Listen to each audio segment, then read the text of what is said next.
ఓం సూర్యనారాయణాయ నమః. అందరికీ నమస్కారం. నేను మీ దుర్గను. ఈరోజు వీడియోలో 2025వ సంవత్సరంలో రథసప్తమి పూజ సంపూర్ణ పూజా విధానం పూర్తి వివరాలతో మీతో షేర్ చేసుకుంటున్నాను. ఫిబ్రవరి 4వ తేదీ మంగళవారం రథసప్తమి పండుగ వచ్చింది. సూర్యభగవానునికి పూజ ఎలా చేసుకోవాలి? సూర్యభగవానునికి ఎంతో ఇష్టమైన గోధుమల దీపాన్ని ఏ విధంగా వెలిగించాలి?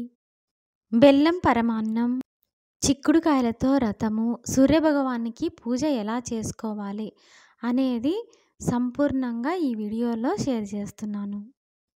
వీడియోను ఎక్కడా స్కిప్ చేయకుండా చివరి వరకు చూడండి ప్లీజ్. వీడియోను లైక్ చేసి షేర్ చేయడం మర్చిపోకండి ప్లీజ్. ఆరోగ్యాన్ని, ఐశ్వర్యాన్ని ప్రసాదించే ప్రత్యక్ష దైవము అయిన మనకి ప్రత్యక్షంగా కంటికి కనిపించే దైవం, సకల కోటి జీవరాశులకి వెలుగును ప్రసాదించే దేవుడు, ఆయువు ఆరోగ్యాన్ని ప్రసాదించే సూర్యనారాయణమూర్తి జన్మించిన రోజునే రథసప్తమి పండుగను మనం జరుపుకుంటాం. సూర్యనారాయణమూర్తి ఆశీస్సులు మనందరి మీద ఉండాలని మనస్ఫూర్తిగా కోరుకుంటున్నాను. మాఘమాసంలో సూర్యభగవాన్ని ఆరాధించడం వలన మనకు ఆయువు, ఆరోగ్యాన్ని, ఐశ్వర్యాన్ని ప్రసాదిస్తాడు.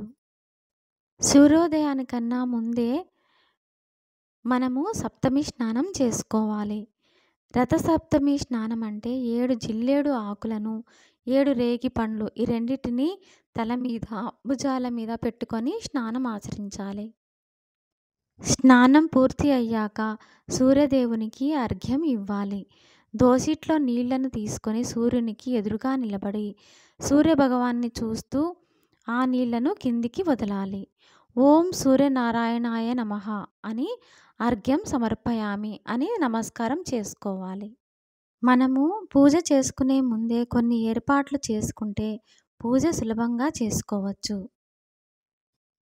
పాలు పొంగించి పరమాన్నం చేసుకోవడం, చిక్కుడుగాయలతో రథం ఇవన్నీ ముందుగానే సిద్ధం చేసి పెట్టుకోవాలి. స్వామివారి పూజను మనం సూర్యకిరణాలు పడే చోట చేస్తే చాలా మంచిది. తులసి కోట దగ్గర చేసుకుంటున్నాను. ముందుగా మనం ఎక్కడైతే పూజ చేసుకుంటున్నామో అక్కడ జాజుతో అలుక్కున్నాను. తర్వాత రథం ముగ్గు వేసుకున్నాను. ముగ్గు పైన ఒక పీఠాన్ని ఏర్పాటు చేసుకున్నాను. తరువాత పీట పైన జిల్లేడు ఆకుపై పసుపు కుంకుమ బొట్లు పెట్టుకొని పీటపై ఉంచాను. దాంట్లో కొద్దిగా గోధుమలను వేసుకున్నాను. గోధుమలు ఒక గుప్పెడు వేశాను. గోధుమల పైన పసుపు కుంకుమను ఉంచాను. తరువాత దానిపైన సూర్యభగవానుడి ఫోటో పెడుతున్నాను.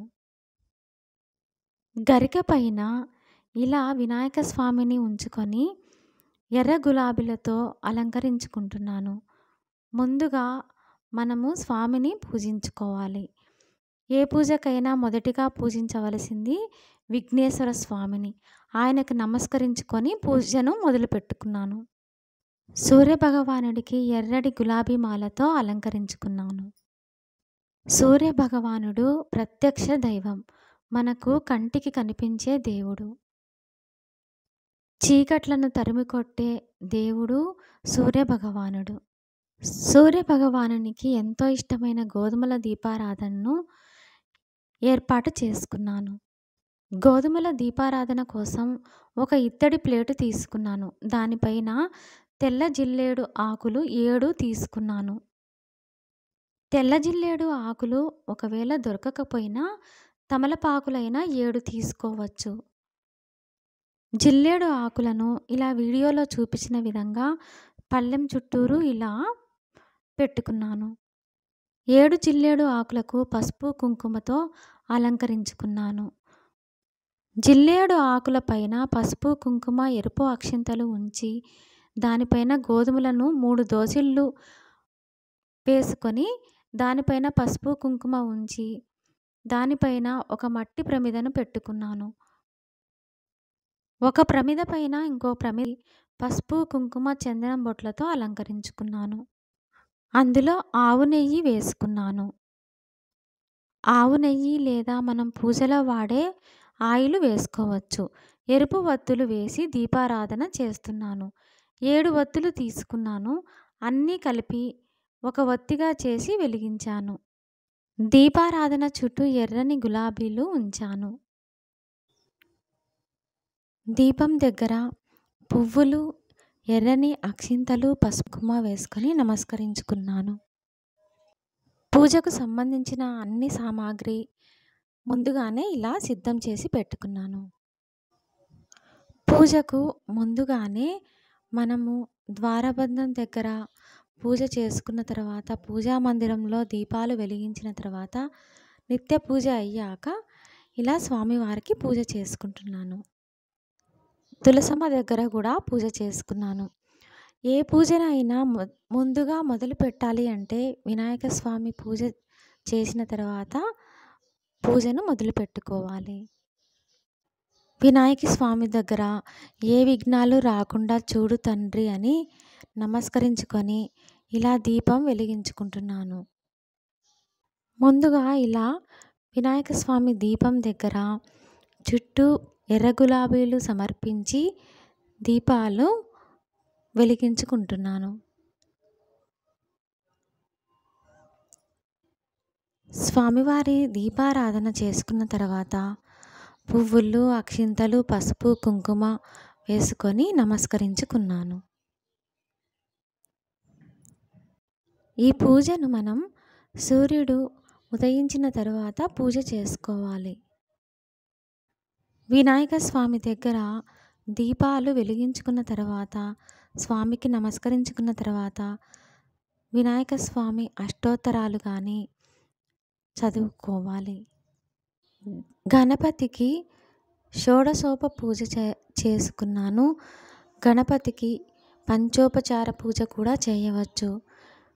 గణపతిని పూజించిన తర్వాత సూర్యభగవానుని పూజ చేసుకోవాలి.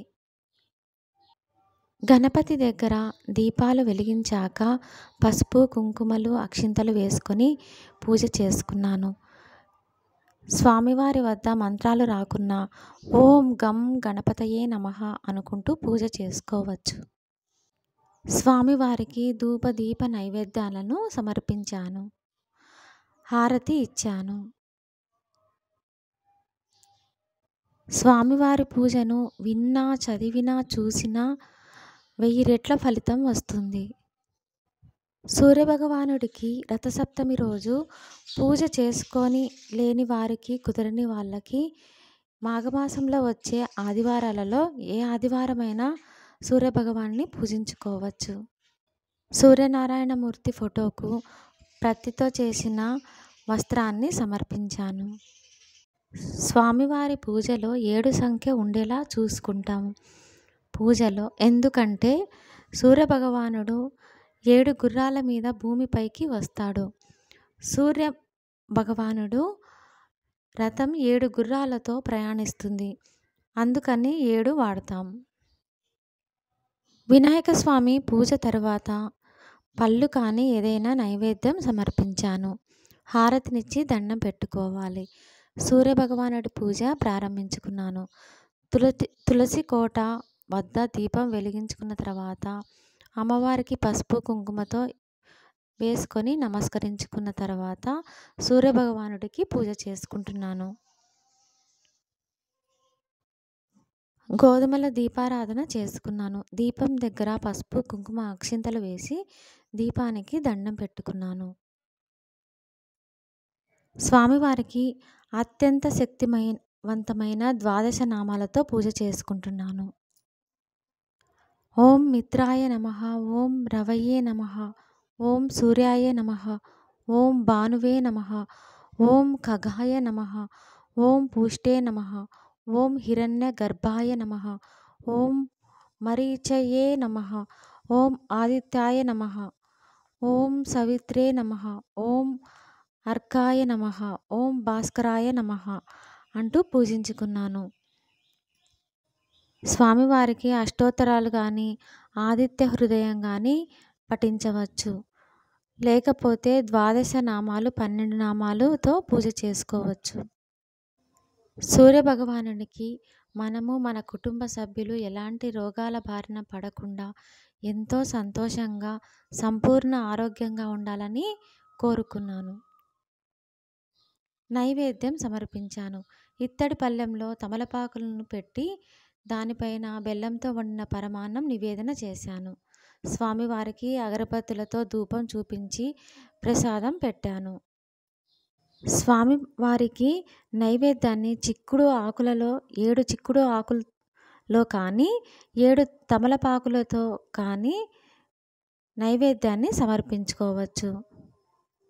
స్వామి దగ్గర ప్రసాదాన్ని నివేదించి 2 చేతులతో చూపిస్తూ స్వామివారికి ప్రసాదాన్ని స్వీకరించు స్వామి అని మనసులో తలుచుకుంటూ స్వామిని పూజించుకున్నాను.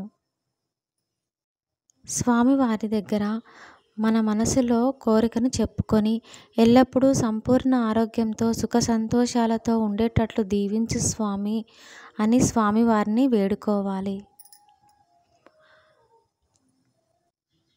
బెల్లం పరమాన్నాన్ని ఇలా తమలపాకులతో చెరుకు గడతో స్వామికి సమర్పించుకుంటున్నాను.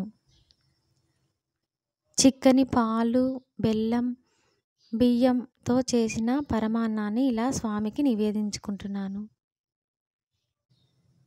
స్వామివారికి 7 తమలపాకులలో స్వామికి నివేదన చేసుకుంటున్నాను. 7 సంఖ్యలో సమర్పించాలి. 7 గుర్రాలకి ప్రతీక. ఈ 7 కిరణాలు అని అంటారు. స్వామివారికి ధూప దీప నైవేద్యాలను సమర్పించాను.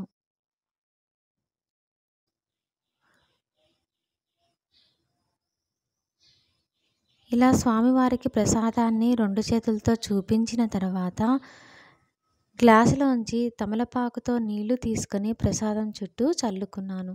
3 సార్లు చల్లుకున్నాను.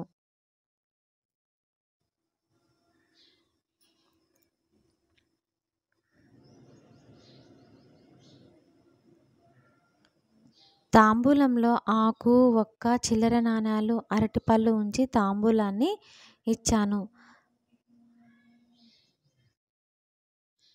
స్వామివారికి నారికేలం సమర్పించి కర్పూర నీరాజనాన్ని సమర్పించుకున్నాను. స్వామివారికి ఇలా ప్రసాదాన్ని సమర్పించిన తర్వాత అక్షింతలు తీసుకొని స్వామివారి వద్ద వేసుకొని నమస్కరించుకున్నాను. ఈరోజు నాన్ వెజ్ లాంటివి అస్సలు తినకూడదు. నియమాలు పాటించి పూజ చేసుకోవాలి.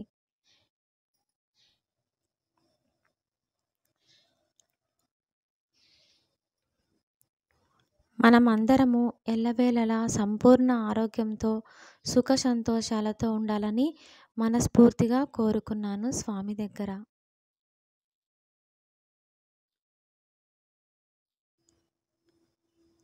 స్వామి దగ్గర అక్షింతలు, పువ్వులు వేసుకొని నమస్కరించుకున్నాను.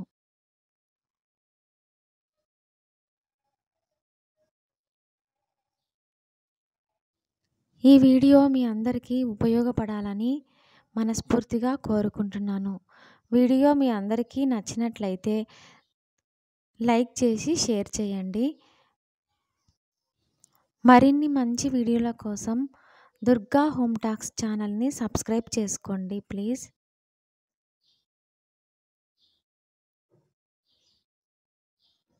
మరో మంచి వీడియోతో మీ ముందుకు వస్తాను. మీ దుర్గా. మన అందరి మీద సూర్యభగవానుడి ఆశీస్సులు ఉండాలని మనస్ఫూర్తిగా కోరుకుంటున్నాను.